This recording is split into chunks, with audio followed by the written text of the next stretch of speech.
Assalomu alaykum YouTube ahli. Assalomu alaykum she'riyat muxlislari.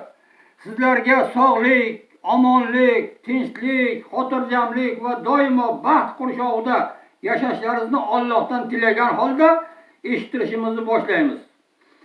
Dankasalik, yalqovlik, laganbardorlik, kibr havolik, poraxo'rlik jamiyatimizning ortga tortadigan eng dahshatli dushmanidir. O'xshaydi-ku. Va ajab bu bedavo dankasaga o'xshaydi-ku. Qaqqayib o'sgan terak yo hassaga o'xshaydi-ku.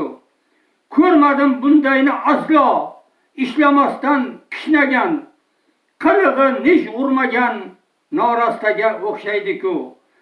Firmada qaynar hayot, bu nusxachi noz uyquda, ishga chiq desam ko'zi shoh kosaga o'xshaydi-ku. Bunchalar beburd bo'lurmi el ichida dankasa, ishlamas yolg'on kasal yo xastaga o'xshaydi-ku.